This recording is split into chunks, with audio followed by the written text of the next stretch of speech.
Yo, what's up guys? So, another day vlog na naman tayo guys. So, update lang sa mga kagabis natin dyan. Ito yung update sa gabi natin. Okay naman, taglamig. So, umaga ngayon. Good morning sa inyo guys. So, taglamig talaga ngayon. So, mag-BBS tayo ng konti lang. Konti na papakain natin na BBS ngayon. Kasi, pag taglamig guys, tips ko lang sa inyo, pag taglamig, huwag kayo masyado magbibigay ng maraming pagkain sa gapi natin kasi dyan yung prone yung mga gapi sa malamig na temperature ngayon ng panahon. So ayan guys, pakita ko sa inyo update ng gapi natin ngayon. Ito, yung mga pidert natin na second batch, ito na okay na. Lumalaki-laki na sila, diba, nung kailan maliliit lang yan. Saka, nung nakaraan kasi, diba, female yung nakalagay dyan. So, inalis ko na yung mga female. Kasi yung female naman, hindi naman kailangan obserbahan kung gumaganda pa. So, male yung nilagay ko dyan. Tapos, naglagay pala ako dito na, ngayon, medyo mas adult na pidert, dalawa. Yan yung sineselect ko na breeder. Ginugroom ko lang dyan. Ayan ko lang sila mag-platinum dyan. Sobrang white. Medyo white yung kinukuha ko. Gusto ko or medyo bluish na color ng pidert or white platinum para mas maganda yung ilabas na fry kung sakali, para lahat platinum. Tapos dito naman yung pastel natin. Ayan, malalaki na sila kung nakikita nyo sa video. Sa mga nakaraan video ko, maliit to. Ito, nasa ilan weeks na ito, magto 2 weeks din ata, magto 2 weeks na rin ata itong mga pastel natin. Hindi kasi ako naglalagay ng label dito guys, sinusulat ko lang doon sa may logbook ko kung kailan sila. Tapos ito yung pastel ng mga male, medyo tumatanda na. Naghanap na ng babae yan, wala pa akong female na pwedeng ibangga dyan, so kaya ko na lang muna sila dyan. Kasi ito, maraming pidert ko ditong male, binukod ko na kasi nabayaran na ni Bossing RJ yung Mr. RJ yung 11 pieces ng pidert natin guys na binili niya sa akin. So bayad na, ito na sila dito. Nakabukod na mga platinum na rin to. Kanya to lahat ng male na to. All male kasi pang community lang naman niya, pang aquarium, pang display lang niya. Kasi ang ganda ng tank nito. Shoutout tayo sa sir. Sobrang ganda ng setup ng tank mo. Tapos ito guys, naglagay na ako ng breeder, ilan breeder. Pinag-iwalay ko para pag nag-anak, select na lang. Doon ko na lang sila pagbanggain para hindi tayo mawala ng breeder ng pidert, diba? Tapos ito, yung pidert din dito, ito yung pair. Ito yung pinakagusto kong pair ng pidert ko ngayon. Ito yung dito ako nag-focus. Kasi ito, nakikita nyo guys, may ABT na ulit. Ayan. Yung ABT na to, kinuha ko ulit to sa tropa lang. May line din ng ABT na line ko dati. So ayan, may female siya. May male ako natira, medyo maliit pa itong male ito, pero nanusok na. So ayan, kumuha ko ng dalawang female kasi sayang naman, diba, kung hindi ko ulit paramihin. So ayan, medyo balik tayo ABT. Sana maparami natin kasi yung isang ABT dito na buntis, nilipat ko sa mamaya pa ito ko sa inyo guys. So, ito naman tuxedo koy na to. Ayan, yan. Kita nyo, diba, papalaki na dyan, para na siyang lobo, para na siyang balloon gapi na ano yun. Sobrang laki ng tiyan niya. Kaya pa niya ibuhos, hinihintay ko nga ibuhos tong ganito kalaking tiyan pero mga ilang araw na lang din siguro guys, bubuhos na yan kasi nahirapan siya huminga.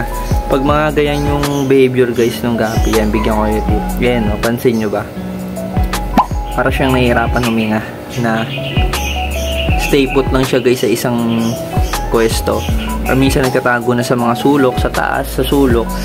Ano na yan, sign na yan na magdadrop siya. Ganon yung sign guys ng gapi at behavior ng gapi natin kapag buntis na, saka medyo matumal na kumain. Parang hindi na yan minsan pinapansin kasi may nararamdaman na siya na iwan yan, bubuga na yan, ganyan. Sana nga marami ibuga na ito para marami ulit tayong tuxedo pang out. Kasi kung kailan ina-out ko yung mga tuxedo kong ganyan na quality, kasi round tail talaga yung tuxedo ko ayoko nang nagpa-fancy tail na gusto ko round tail. Yan, inuubos ng mga regular buyer natin. Kasi ito, nung nag-aaway, kung nakita nyo, nag-aaway sila. Ito naman, pina-project ko, gusto ko pastel talaga, kaya yung female ko yun medyo dilaw. Yan, ganda ng female na nakuha ko. So last year ko pa nakuha, hanggang ngayon boy pa din siya. Sana mag-drop kasi pangalawang drop niya ngayon. Kasi Pregi ulit yan So second batch yan kung sakasakaling ibubuga niya. Kasi dito yung unang batch niya na napakadami. So ngayon yung BBS na bibigay ko, yung sakto lang kasi taglamig talaga yung panahon. January, lamig. Lamig diba guys? Parang ano na, parang na tayo nasa Baguio. Dito sa Las Piñas, para kami nasa United States of Las Piñas eh. So yan guys, maganda yung female na to. Yan, sige, banggain ko lang dyan. Parami ka na. Tapos nakikita nyo guys, nilagyan ko na ng ano, ng gapi grass. Para yung babae, makatago man ko na yung stress, habol ng habol nung lalaki. So ayan, gutom na. Tapos dito naman guys, ayan. Kung nakikita nyo dito, yung pastel natin na 4. Ayan, malalaki na. Bilis lumaki na itong mga pastel. So ang ganda, parang nag-gold. Tapos dito, ina-harvest ko na to guys sa last na video upload ko. Ina-harvest ko na dyan. Madami-dami rin anak na itong tuxedo na to. Tapos, ayan, pinayaan ko lang ulit sila mag-breed dyan. Para dumami ulit. Tapos ito, hindi makita HP Blue dito. Ayan, kung nakikita nyo. May HP Blue tayo dyan. Ina-harvest ko na rin yan dyan. Tapos dito ko nilagay yung EBT na buntes. Ayan, na isa. Ito medyo matagal-tagal pa magbuga. Hinihintay ko na lang din. Sana ibuga niya na. Kasi parang hindi rin siya okay. Kaya mag-isa lang siya dyan. Parang may something sa hindi siya okay na hindi healthy. Pero sana ibuga niya muna. Para safe pa din, diba? May prey na iniwan sa atin. Sakaling naman. Tapos dito guys, kung nakikita nyo, dito yung mga tuxedo fry. Dito ko nilalagay. Gino-grow out ko na sila dito. Kasi pag ganito kalaking lagayan, tapos BBS ng BBS, ang bilis lumaki guys. Promise. Sobrang bilis. Sa experience ko, ang bilis talaga nila lumaki. Kaya na ito, yan. Grow out lang dito na nakaraan. Nalaki na. Ayan guys. HB Blue naman dito sa kabilang tab. Tapos dun sa isang tab, HB Blue din. So, hayaan ko sila lumaki dalawa. Select na lang ng breeder dun. Magkalayong batch sila. Sa ibang parent galing. Tapos ito guys, dito yung kabilang tab natin. Ayan. HB Blue yun dito eh. Ayan, malalaki na HB Blue dito. Ayan, kung nakikita nyo, ayan, malalaki na. Diba, ang bilis nila lumaki. BBS lang yan. Tapos dito mga female pidert. Dito ko nilagay yung mga female pidert natin guys. Yun nandun sa may tank, may isa. So dito ko nilagay. So, ngayon ko lang dyan. Tapos, ito guys, may bago tayong setup dito. Ginawa ko lang to nakaraan. Naisipan ko na kasi, diba, kulang na ako sa tab. Inalis ko kasi yan. Ito, ginawa ko to, wala naman nakapatong. Hinatungan ko ng plywood, nagawang plastic para pag uulan. Tapos dito, yan, yung halaman, hinano ko dyan para pag uulan, hindi naman direct sa kanila yung patak ng ulan kasi hindi rin maganda sa gapi natin yung nauulanan masyado. Yun yung mahirap pag nauulanan ng gapi acid rain. Pag sobra na yung acid rain, doon din sila namamatay cause yun ng pagkapatay ng gapi. Hindi nila gusto talaga yung acid rain. Pero kung patak-patak lang naman, okay lang naman yung wag lang talaga yung buhos na something. So ito may ABT dito, pansamantala kasi parang hindi lang lamukin. May ABT na red wash, mas magandang female. Nag-breed ko, bahala na. Kung maglabas siya ng quality red wash, wala namang problema sa akin yun. Yung nabili din naman nun, saka inaalagaan ko talaga ng maayos ng mga gapi natin dito. Ito, yung Mickey Mouse Platy tayong breeder na pina-freebies natin nung sa tropa ko kasi sa kanya ako kumukuha minsan pag cross or kailangan ko ng female yan. Yung female na yan sa kanya galing tapos pina-freebies niya to. Pero yung female na to, ABT, ito pa rin yung line ko kasi pares kami may hawak ng line na yon. So ayan, kuha ko sa kanya ng ABT, pinirelease niya tong 5 Mickey Mouse Platy. Kung nakikita nyo yun dyan guys, mailap kasi mga platy guys eh, mailap eh, pero malaki. Tama, sana ba? Luy, labas na kayo magpakita eh. Pero pag may BBS na yan, lulutang na yung mga yun, laki diba?